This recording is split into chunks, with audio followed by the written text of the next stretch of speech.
Good evening. Welcome to the annual Memorial Day program presented by the Eveleth Gilbert chapter of the National Honor Society.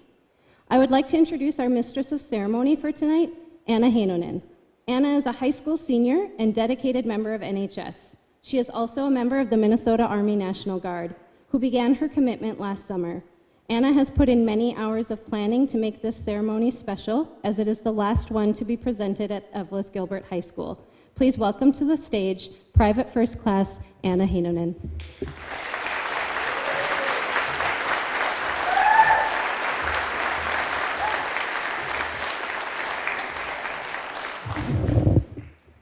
We are gathered here tonight to honor those who have died in service to their country. We remember their achievements, their courage, and their dedication, and to say thank you for their sacrifices. Thinking of the heroes who join us in this group tonight, and those who are here only in spirit, a person cannot help but feel awed by their enormity of what they encounter.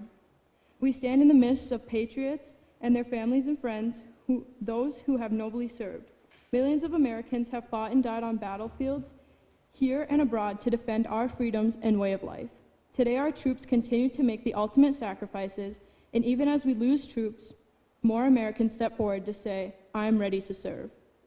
They follow in the footsteps of generations of fine Americans. Out of respect for the solemnity of this occasion and in memory of the lives that were lost, we ask that you please refrain from applauding at any time during the program. We also ask that all cell phones and other electronics be turned off. At this time, please rise for the processional and the posting of the colors. Please remain standing during the national anthem and join us in the Pledge of Allegiance. Honor Guard, attention! Present colors.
I pledge allegiance to the flag of the United States of America and to the republic for which it stands, one nation, under God, indivisible, for liberty and justice for all.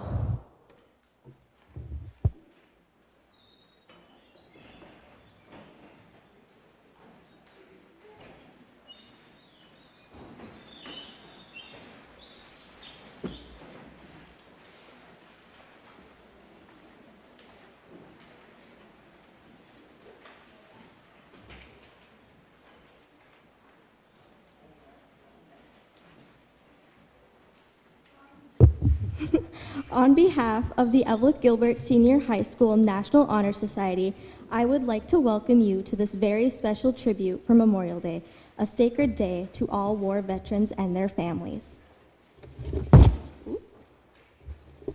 We would like to extend a special welcome to the Eveleth Mayor Balsalovich, Gilbert Mayor Smith, members of the Eveleth and members of the Eveleth Gilbert Veterans Organizations. Mayor Balsalovich will now share some remarks.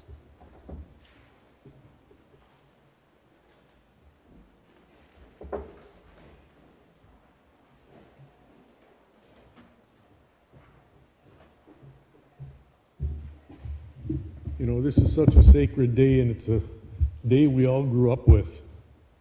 And you start thinking, United States of America, it's not the most perfect place, but it's the best place in the world to live for over 200 years and will continue to be. And it came at a cost, a great cost, to average everyday Americans who are heroes, who gave what it took to make sure that we had the freedoms and liberties that we're used to. I grew up with those liberties and freedoms, and we expected, and we were surrounded by heroes on a day-to-day basis. Got to know them well, got to know what it meant.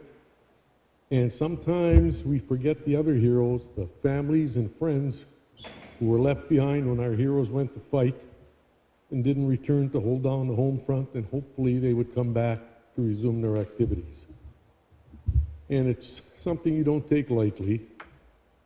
And respect is one thing, and remembrance, and you can build monuments, have plaques, but things like standing up for the national anthem or the Pledge of Allegiance, you are respecting these heroes, whether you realize it or not. It's not a huge thing to ask, but every time you do that, the memory comes into what they gave you, what we have. And this is the only country in the world where we can do what we want, say what we want, disagree. And it's a privilege that's not known everywhere else. And just not to get too far off the subject, when my daughter was a junior in college, she went to school in Germany for a year. And when she came back, she explained what a good time she had, friends, learned a lot. But she said she never felt so good when she stepped off the plane back in the United States and had more appreciation than she ever had for this country and what we have compared to what goes on over there in the freedoms. And that's kind of what it is. The freedoms we take for neglect sometimes don't realize how we got them because somebody made the ultimate sacrifice, some hero and their family.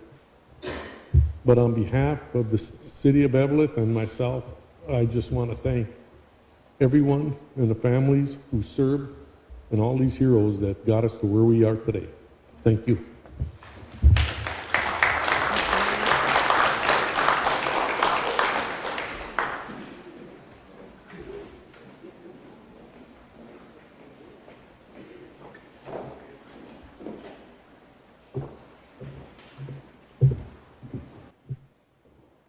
The following are John Shepard's words from a positive light.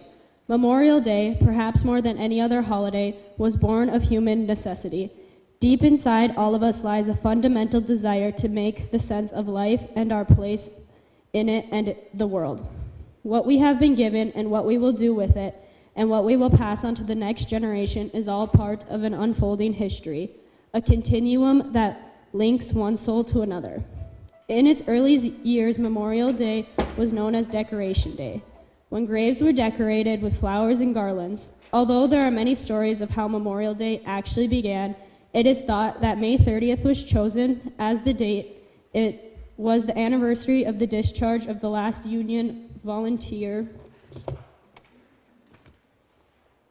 of the Civil War. As early as 1866, the patriotic dead of the Civil War were honored in Waterloo, New York. Memorial Day was officially proclaimed on May 5th, 1868 by General John Logan, National Commander of the Grand Army of the Republic. In his General Order Number 11, it was first observed on May 30th, 1868, when flowers were placed on graves of Union and Confederate soldiers at Arlington National Cemetery. The South refused to acknowledge the day until after World War I, when the holiday was changed from honoring just those who died fighting in the Civil War to honoring all Americans who died fighting in any war.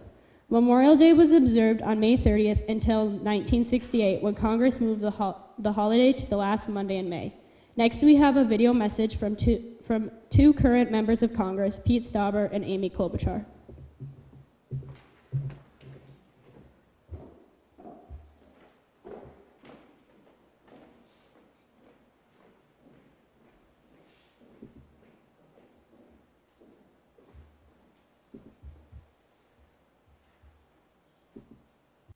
Hello, students from Eveleth Gilbert High School. Congressman Pete Stauber here. Thank you all for the honor of having me join you virtually today to talk about Memorial Day. I know that for many, this day signals that the end of the school year is near and we're enjoying our warmer days in Minnesota. But for so many families here and across this great nation, Memorial Day is a somber reminder of their loved ones who made the ultimate sacrifice for our country. We undoubtedly live in the greatest country in the world with exceptional people such as yourselves. Our rights, liberty, and our way of life has come at an extraordinary cost, and we must never, ever forget those who paid with their lives. When I'm in Washington, D.C., I am constantly reminded of and surrounded by great American heroes. Seeing names engraved on the Vietnam Veterans Memorial, the Korean War Memorial, or walking through the World War II Memorial in the National Mall is very humbling. Or when I look out upon the Arlington National Cemetery and see the hundreds of rows of markers that represent the final resting place of some of our nation's greatest and bravest heroes. They fought so that all Americans today and in our future generations can enjoy our freedoms and pursuit of happiness. We can never take their sacrifice for granted. And we must always honor our fallen service members by protecting the freedoms that they died for today and every day. As long as we have brave and honorable men and women willing to fight for our freedoms, America will continue to be exceptional and be that shining beacon on the hill. It is an honor to address you all today. Although I couldn't be there in person, I would ask that all of us at some point today take a moment of silence to remember our fallen service members and their families and those that are still grieving the loss of their loved one. I thank God that these American heroes lived and walked among us. And I will leave you with a special passage. Our flag does not fly because the wind blows it. It flies with the last breath of every service member who died defending it. God bless you all, and God bless America.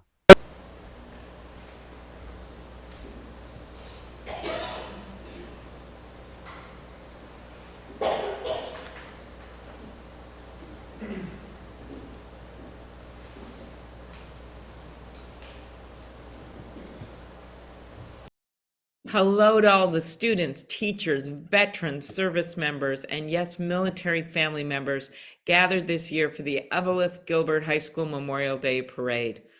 I love Eveleth and Gilbert, been up there a lot for all kinds of things, and I know you're gathered today for all the right reasons, all the best reasons, because there are so many patriots up there, and Eveleth and Gilbert, so many veterans, such a history of service. For more than 2 decades, this annual program has brought neighbors of all ages from Eveleth and Gilbert together to honor those who made the ultimate sacrifice defending our nation. It's a tradition that speaks volumes about this community's patriotism and reverence for our military. I think about my dad this time of year. We lost him a couple of years ago at the age of 93. But a proud Ranger that he was, during the Korean War, he was stationed in Germany. He always felt like some of his buddies went to Korea, felt bad about that, but in the end, he did it and gave it his all. And when he was stationed in Germany, he was assigned to write anti-communist material to support America's efforts in the Cold War, in the war with Russia. By the way, some things never change.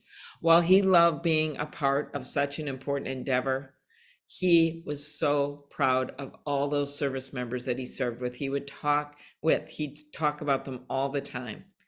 In his decades as a reporter, he wrote a book called The Heroes Among Us, and it was about ordinary people doing extraordinary things. As I think about those who have made the ultimate sacrifice, or their families who stand with them, or those who have returned, no more fitting word comes to mind than extraordinary.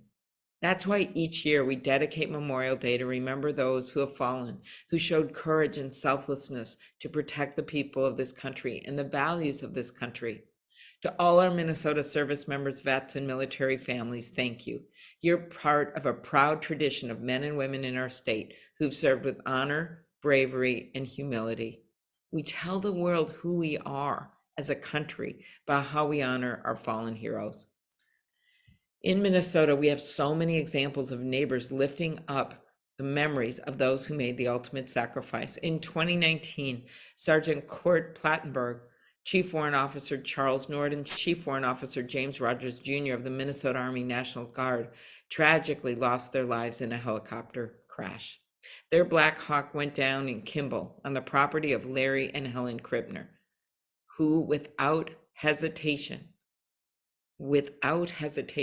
assembled a temporary flagpole and raised the stars and stripes above a snow-covered field to signify to the families of the three men who were just at such a loss, grieving like they never thought they could grieve. And they show up in the middle of this prairie, in the middle of the snow, and there is that flagpole put up by the people who just happened to own that property. But what began as a single flagpole, kind of what I'm thinking about with the memorials you have in northern Minnesota. What began as an idea turned into beautiful monuments. In this case, it's a beautiful permanent memorial which will forever lift up legacies. When I met those families, they told me it meant so much to them. It is also a way we just continue honoring our veterans. How else do we honor them? Well, we realize it's not just one day out of the year that you can do this. It means taking care of those who follow in their footsteps. It means making sure vets get the health care when they need it. And that means taking on when the VA isn't offering the healthcare services that we need, pushing it and making sure that our veterans get the care. It means guaranteeing that veterans get their disability claims processed. It means working to ensure that vets get access to their GI benefits.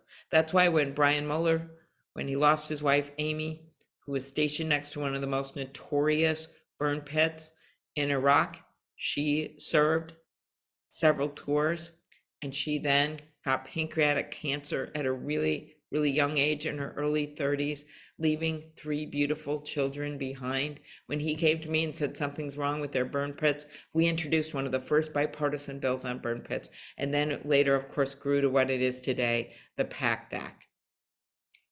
Let me end with this.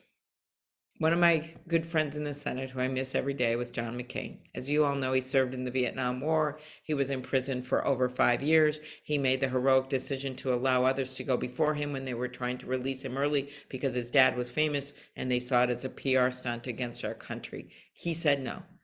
He was tortured, but he stayed in that cell.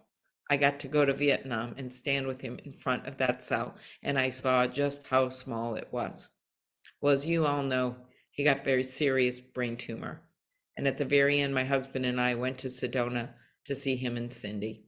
At that time, John could talk for a while. He was still his usual hilarious self, joking around, remembering that he and I had gone to Ukraine once and that someone had, the Ukrainian military had given him a machine gun that somehow the Navy had confiscated, and he said he wanted it back. But at the very end, he kind of lost his voice. And instead, he would just point to sentences in his book that were important to him, so I would remember them. And the last thing he showed me were these words. He said, "Nothing in life is more liberating than to fight for a cause larger than yourself." I think of all the people up on the range. I think about, of course, those that iron ore miners who gave us the steel that won the wars. I think about the families waiting at home for their soldiers to return, and sometimes they never made it. I think about those who honor us today with deciding to join the military, in the Guard, in the Reserve, and of course in active duty. That is what each and every one of our members signed up to serve for, right? Fighting for something bigger than themselves. And in many ways, that's what the family members do. So whether it's a mom waiting to make sure her son gets back in Hibbing, or whether it is a young soldier from Virginia, or whether it is, of course, those from Eveleth and Gilbert who have done our country proud.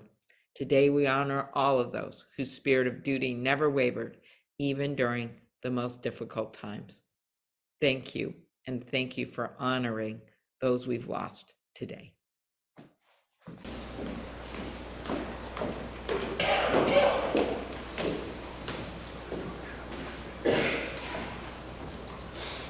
The tradition of the poppy.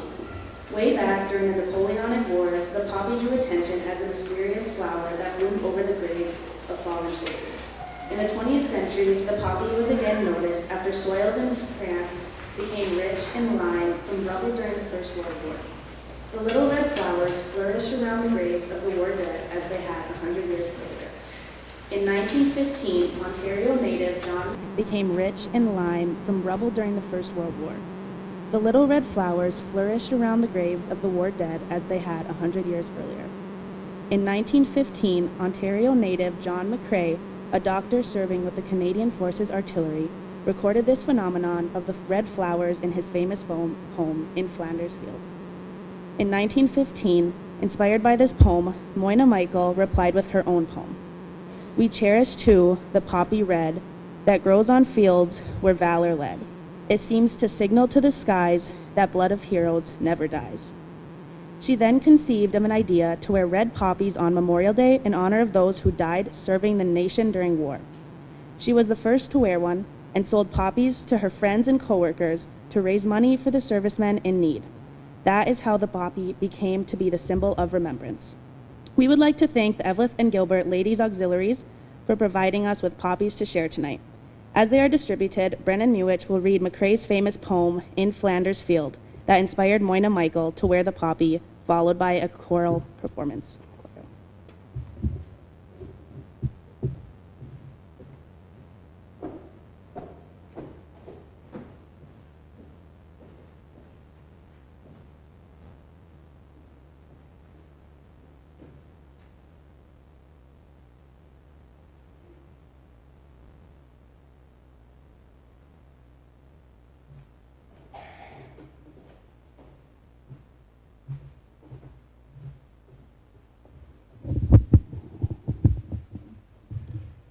In Flanders fields the poppies blow, between the crosses, row on row, that mark our place, and in the sky, the larks, still bravely singing, fly, scarce heard amid the guns below. We are the dead, short days ago. We lived, felt dawn, saw sunset glow, loved and were loved, and now we lie in Flanders fields. Take up our quarrel with the foe. To you from failing hands we throw. The torch be yours to hold it high. If ye break faith with us who die, we shall not sleep, though poppies grow in Flanders fields.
In Flanders fields the poppies blow, between the crosses row on row, that mark our place, and in the sky the lark still bravely singing fly.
Memorial Day is a time for honoring those men and women who died serving in uniform during wartime to preserve the freedoms that we cherish today.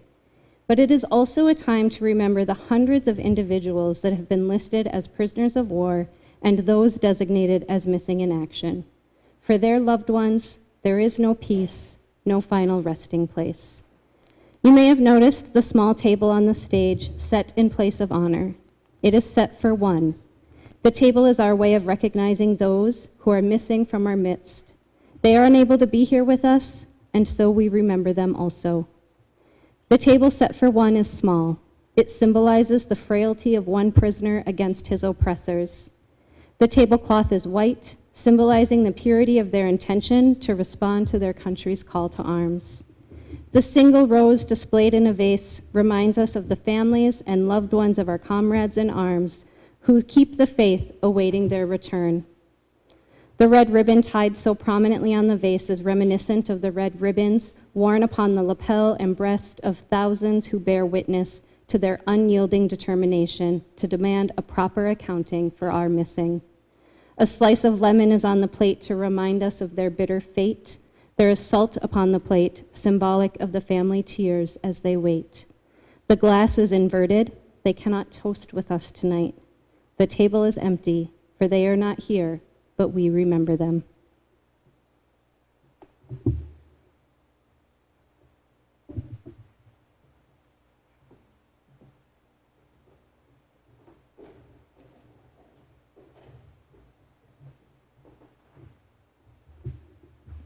Heroes unaware. I first saw him on a park bench. I've seen him every day, sitting in a shady grove where my children come to play. Sometimes he feeds the birds and squirrels or whittles little toys. Sometimes he just sits and smiles at the laughing girls and boys. And I never paid him any mind till one day just this year, I noticed that he wore a frown and on his cheek a tear. Well, I asked him why he seemed so down. He looked up and began to say, I lost half my friends 60 years ago today. He told me of the terror as he fought to reach dry land. By the time the beachhead was secure, half his friends lay in the sand. That was just in one long day. He fought on for 4 years more, and the 60 years from then to now have not dimmed his sights of war. He said they have reunions just to keep in touch and share, and for each comrade who has gone on, they leave an empty chair. Well, his park bench has been empty now, about 6 months or so, and if I never took the time, then I never would have known that sitting on that simple bench with breadcrumbs and little toys was a man who gave his all to guarantee my daily joys. So give thanks to all the men and women who are still here or have gone before and made the highest sacrifice in both peace and time and in war. Because they bought our freedom, paid their own blood, sweat, and tears, then endured the heartache of those empty chairs for all these years. So please do not ignore them or speed by without a care, because you never know when you might pass by a hero unaware.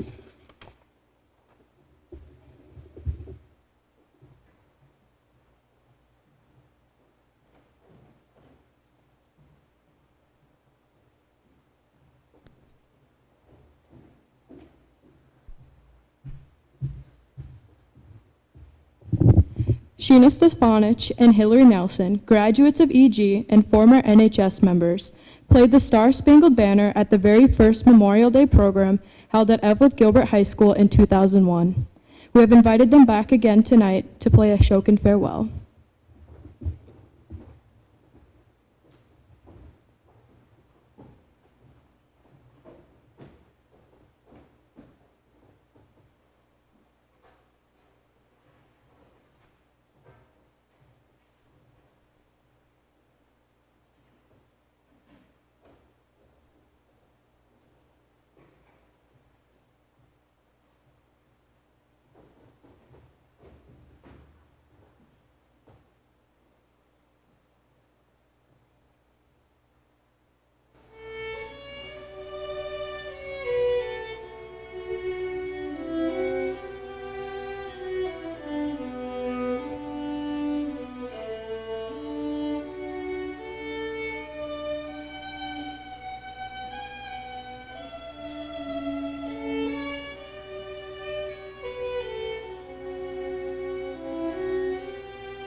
Each year, the Eveleth VFW sponsors student essays and art contests.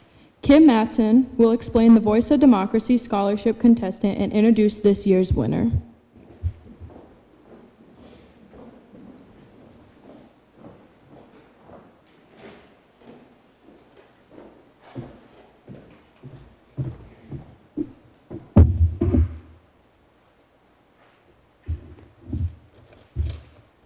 Hello, I'm Kim Matson, Youth Chair for the Eveleth VFW.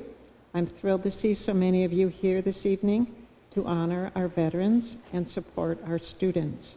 My father joined the Air Force and served in Japan during the Korean War. My grandfather served as a Marine and a drill sergeant, sailed in a submarine, and fought across Europe in World War I.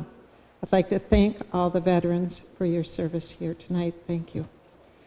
Our VFW Auxiliary hosts numerous programs to promote patriotism for elementary age through high school students. The Voice of Democracy is one of these programs. This essay contest provides high school students with a unique opportunity to express themselves in regards to democratic and patriotism through their written and recorded essays. Each year, nearly 25,000 9th through 12th grade students across the country enter this contest and win a share of more than $2 million in education, scholarships, and incentives. Students not only write this essay, but they must also submit an audio version and are judged on originality, contest, and delivery. First place national winner earns a trip to Washington, D.C. and receives a $30,000 scholarship. Before I bring this year's essay winner up, I'd like to give you a little background. There are those that say he is an old soul. When he was little, he loved to play office and had his own desk, nameplate, invoices, and office supplies. He loves music and theater, participated in an opera at the young age of 6. I think you might be mad at me too. Anyway, he is known to have a big heart and enjoys community service and helping others. The College of St. Scholastica is where he is headed, where he plans to double major in peace and justice studies and political science prior to attending law school. These majors will allow him to study the issues of social justice, diversity, equity, and inclusion, and learn how to advocate for these principles in his future career as a public defender. He hopes to lead a life of service by representing those who are most vulnerable and impoverished in society. Remarkable and admirable goals. His parents, Allie and Mark Mewich, brother Quinn, the Eveleth and Gilbert VFW, Elks, his church, the school, and the community all are very proud of him and wish him well in his future endeavors. He placed first locally and district throughout his high school years and placed 4th 2 years in a row in the state competition. I would like us to right now please welcome up to the stage Brennan Mewich as he recites his essay entitled, "Why is the Veteran Important?" Thank you, Brennan.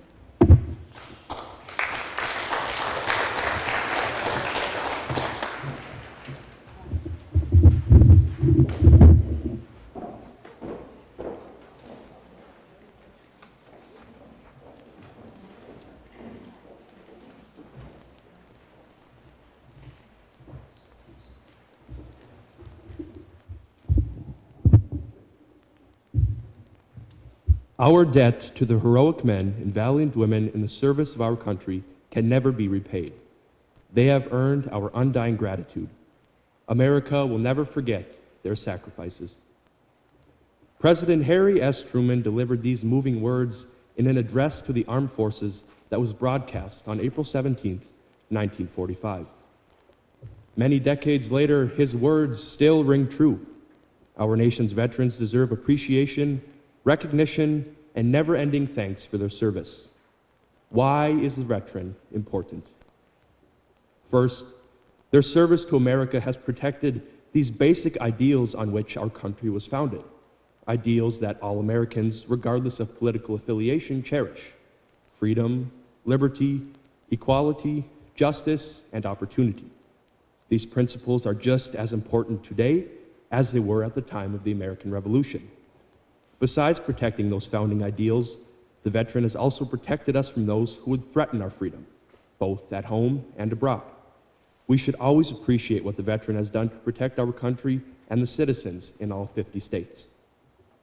Next, think about the community in which you live or work. Veterans are important because they are leaders in those communities. The values that they learned while serving in the military make them exceptional and strong leaders. Values such as teamwork, loyalty, dependability, accountability, and work ethic. The skills that they learned also make them respected leaders. Skills such as organization, punctuality, self-direction, composure under stress, and adaptability to change. We all know a veteran who displays these values and skills every day of his or her life, and we can look at them as role models. Veterans are front and center, answering the call of service and leading by example. Veterans are also important because they personify the word sacrifice. During their time of service, they endured lengthy deployments and precious time away from family and friends. If you've ever attended a military send-off ceremony, you have seen how tears of sadness were shed when the veteran boarded the airplane for his or her destination halfway across the world.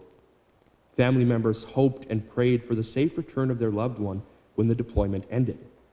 The time away was especially difficult for veterans who had young children. However, tears of sadness upon departure became tears of joy upon arrival back home. Unfortunately, some veterans are not reunited with their families and tragically lose their life during their tour of duty. They have made the ultimate sacrifice. For those veterans, we should always remember they are forever important as someone's husband, wife, son, daughter, father, or mother, and forever important as one of America's fallen heroes. Veterans who did return home safely still may fight additional battles, such as physical ailments, post-traumatic stress disorder, homelessness, financial struggles, and overall difficulty transitioning back to civilian life.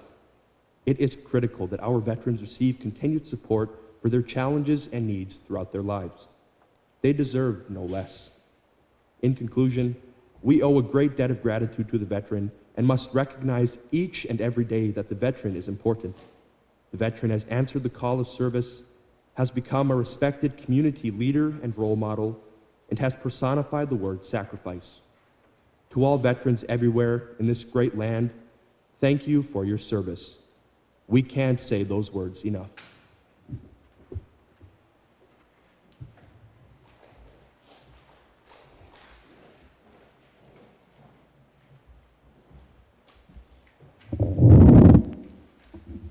Marlena Hart will now give remarks on behalf of the Gilbert VFW and Ladies Auxiliary.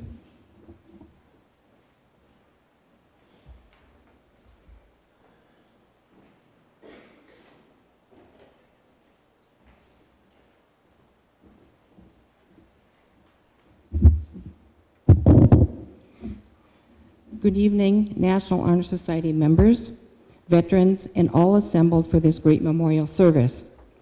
I am the auxiliary president of the Gilbert VFW Post 4456. At the beginning of the year, I contacted your advisor, Jill Clennon, to see if she could get volunteers to come to our club to help us honor spaghetti nights. They are on the third Wednesday of every month, September through May, except December. I knew, as members, you have to do so many hours of community service. Well, I am here to thank you for the wonderful job you did.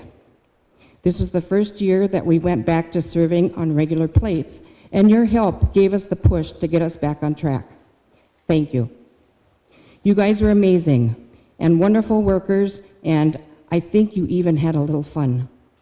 You did whatever we asked you to do, whether it was cleaning and resetting tables,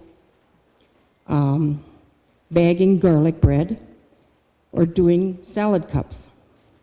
I would like all of you who volunteered for us to stand up and be applauded.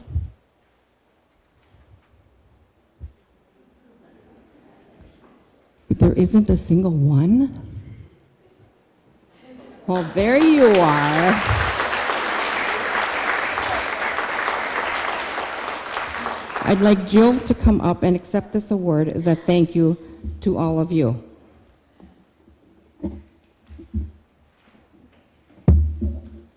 Thank you from the bottom of my heart and all of us at the Gilbert VFW. I hope we can do this again next year, if possible.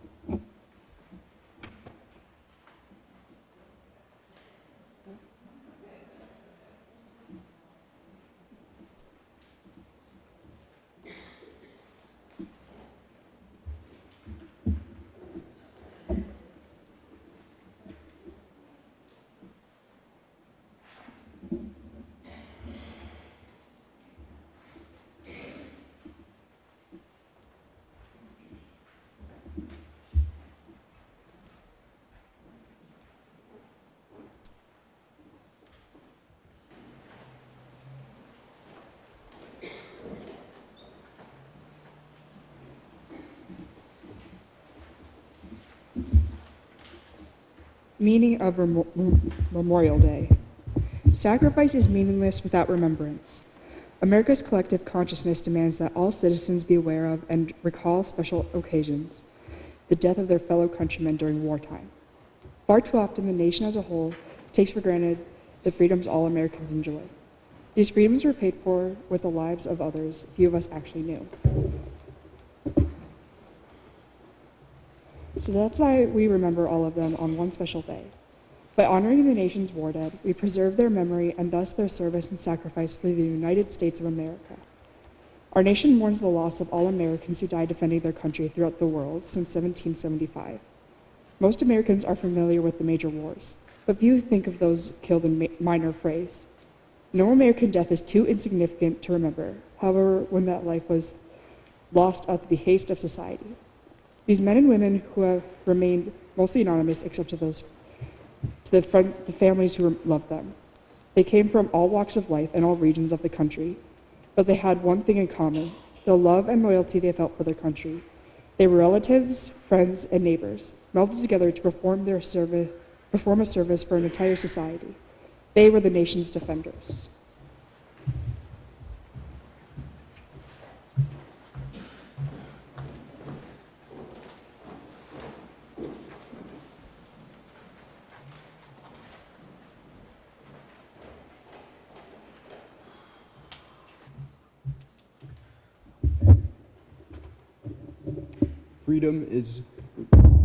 Freedom is not free. I watched the flag pass by one day. It fluttered in the breeze. A young Marine saluted it, and then he stood at ease. I looked at him in uniform, so young, so tall, so proud. With hair cut square and eyes alert, he'd stand out in any crowd. I thought, how many men like him had fallen through the years? How many died on foreign soil? How many mothers' tears? How many pilots plane shot down? How many foxholes were soldiers' grave? No freedom is not free. I heard the sound of taps one night when everyone was still. I listened to the bugler play and felt a sudden chill. I wondered just how many times that taps meant amen when a flag had draped a coffin of a brother or a friend. I thought of all the children, of the mothers and the wives, of fathers, sons, and husbands with interrupted lives. I thought about a graveyard at the bottom of the sea, of unmarked graves in Arlington. No freedom is not free.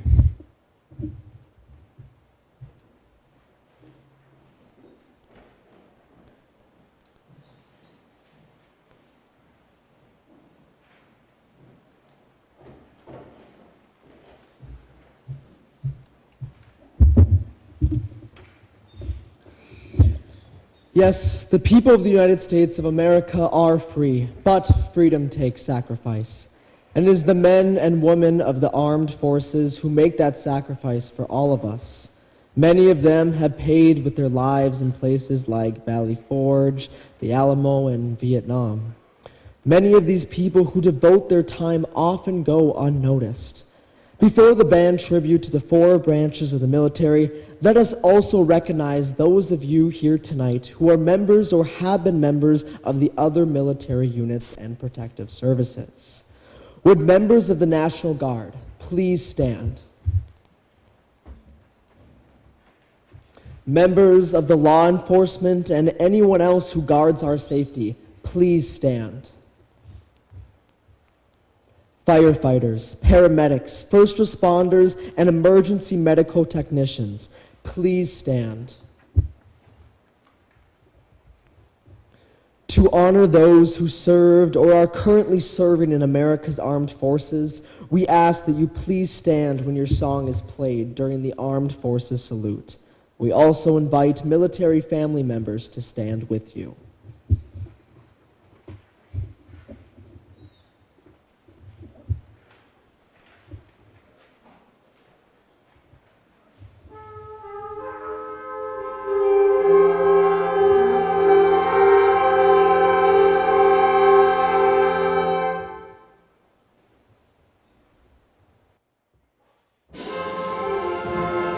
Members of the U.S. Army, please stand.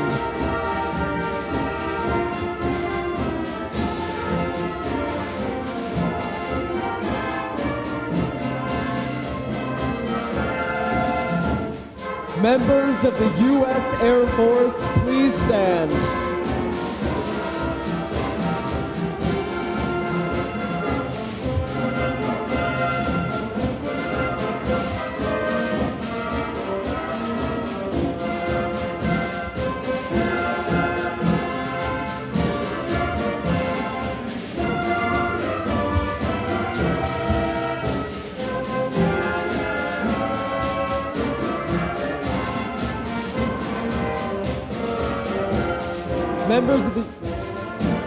Members of the U.S. Air Force, please stand.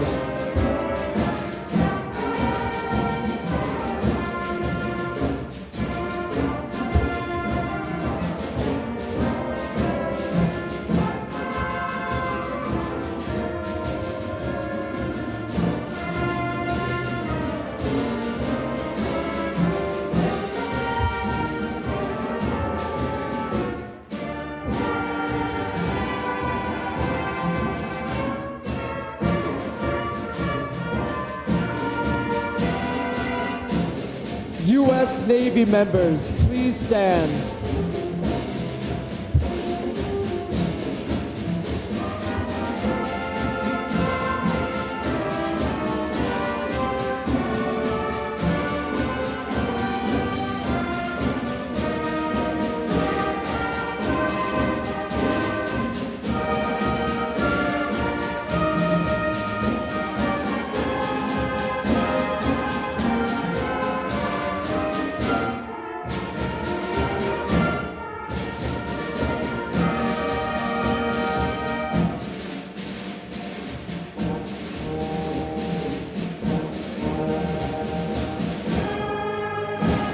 Members of the U.S. Coast Guard, please stand.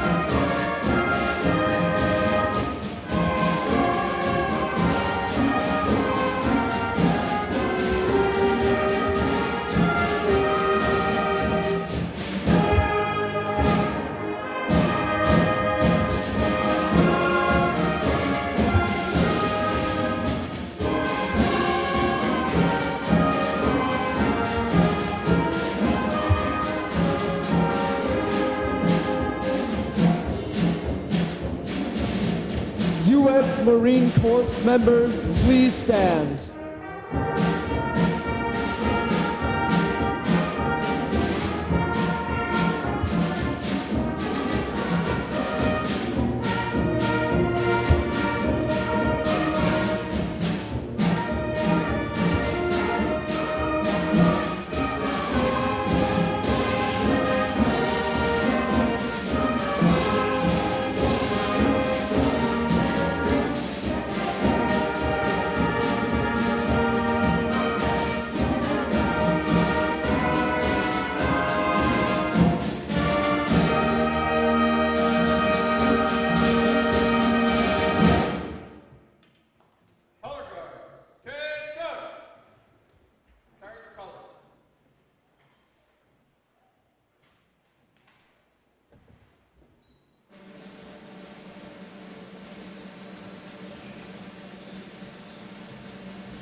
We will end our program tonight outside with a moment of remembrance, a rifle salute, the playing of taps, and closing remarks.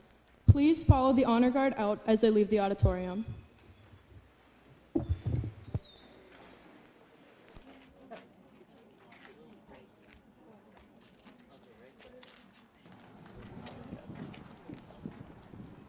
There we go.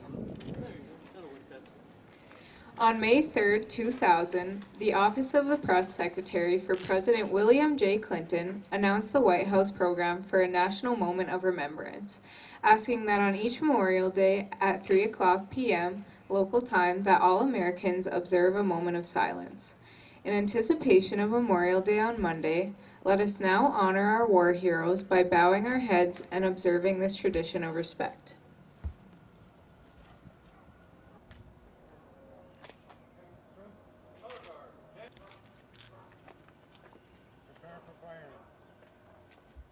Prepare for firing. Gary, get it off the ground. Ready? Aim. Squad. Aim. Squad.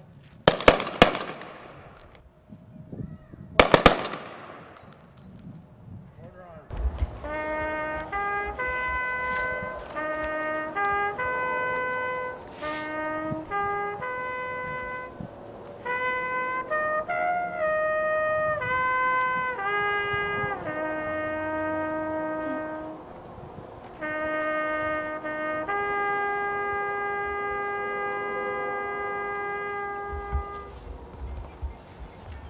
Order, arm!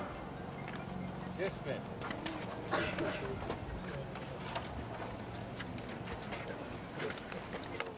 It has been a privilege for us to be here this evening, to take just a few minutes in our busy lives to remember the greatest sacrifice of war, that men and women were struck in the prime of their lives so that we might enjoy freedom.